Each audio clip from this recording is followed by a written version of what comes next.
ஆன்மீக நண்பர்களுக்கு அன்பான வணக்கங்கள். பால விக்னேஸ்வர் யூடியூப் சேனலில் ஜோதிட ரீதியான தெளிவான விளக்கங்களை நம்ம தொடர்ந்து பதிவேற்றம் செய்ய போகிறோம். இந்த சேனலுக்கு தொடர்ந்து உங்களுடைய ஆதரவுகளை தாங்க.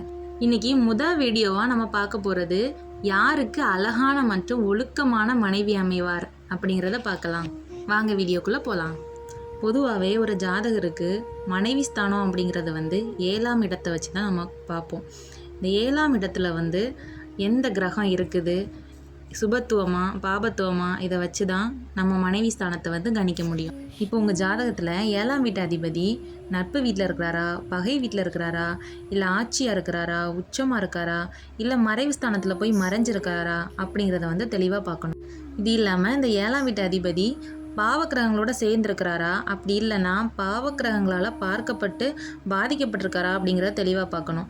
பாவக்கிரகங்கள்லாம் உங்களுக்கே தெரியும், சனி, ராகு, கேது, செவ்வாய், இது மாதிரி எல்லாமே.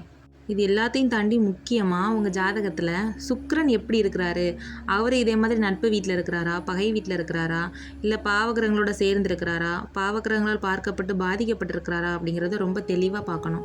இப்போ இந்த சுக்கிரன் நட்பு வீட்டில் இருந்தாருன்னா ரொம்ப நல்லது. நட்பு வீடுனா என்ன? சுக்கிரனோட நட்பு வீடுகள்னால் மிதுனம், கன்னி, மகரம், கும்பம், இதெல்லாம் தான்.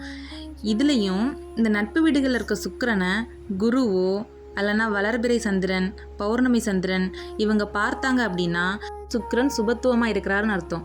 ஒரு வேளை உங்கள் ஜாதகத்தில் சுக்கிரனே 7ஆம் இடத்து அதிபதியாக வந்துட்டார் அப்படின்னா அவர் நான் முன்னாடி சொன்ன விதிகளுக்கு கீழே வராரா, எப்படி இருக்கிறாருன்னு பார்க்கணும். முன்னாடி சொன்னதுனா என்ன, அவர் நட்பாக இருக்கிறாரா, பகை வீட்டில் இருக்கிறாரா, இல்லை பாவகிரகங்களோட சேர்ந்துருக்கிறாரா, பாவகிரகங்களால் பார்க்கப்பட்டு பாதிக்கப்பட்டிருக்கிறாரா, இதெல்லாமே பார்க்கணும். ஒரு வேளை அவர் மட்டும் 7ஆம் இடத்துல ஆட்சியாக இருந்து நான் முன்னாடி சொன்ன மாதிரி குருவாலேயோ பௌர்ணமி சந்திரன், வளர்பிறை சந்திரனால் பார்க்கப்பட்டு சுபத்துவம் ஆயிட்டாரு, நீங்கள் தாங்க அதிர்ஷ்டசாலி. உங்கள் மனசுக்கு பிடிச்ச மாதிரி அழகான பொண்ணாகவும் ஒழுக்கமான பொண்ணாகவும் உங்களுக்கு அமையும். 7ஆம் வீட்டு அதிபதியாக சுக்கிரன் யாருக்கெல்லாம் வருவாருன்னு பார்த்தீங்கன்னா மேச லக்னக்காரங்களுக்கும் விருச்சக லக்னக்காரங்களுக்கும் வருவாங்க. சரி, ஓகே. இது வரைக்கும் நம்ம பார்த்தது அழகான மற்றும் ஒழுக்கமான மனைவி அமைவதற்கான ஜாதக அமைப்பு. ஒருவேளை இது அப்படியே ஆப்போசிட்டா 7ஆம் இடம் பாவகிரகங்களால் பாதிக்கப்பட்டு கெட்டு போயிடுச்சு அப்படின்னா உடனே 7ஆம் வீட்டு அதிபதி எப்படி இருக்காருன்னு போய் பார்க்கணும். ஓரளவு 7ஆம் வீட்டு அதிபதி சுபத்துவமாக இருக்கிறாரான்னு பார்க்கணும். அவர் சுபத்துவமாக இருந்தாலுமே உங்கள் ஜாதகத்தில் சுக்கிரன் எப்படி இருக்கிறாருன்னு பார்க்கணும். ஏன்னா மனைவி ஸ்தானம்னாலே சுக்கிரனை வச்சு தான் நம்ம கணிக்க முடியும். சுக்கிரனும் சுபகிரகங்களால் பார்க்கப்பட்டு நல்ல ஒரு சுபத்துவமான நிலையில் இருந்தார் அப்படின்னா நீங்கள் எதிர்பார்த்த அளவுக்கு இல்லைன்னா கூட ஓரளவு ஒரு 50% ஒரு நல்ல குணவதியான மனைவி உங்களுக்கு கிடைப்பாங்க.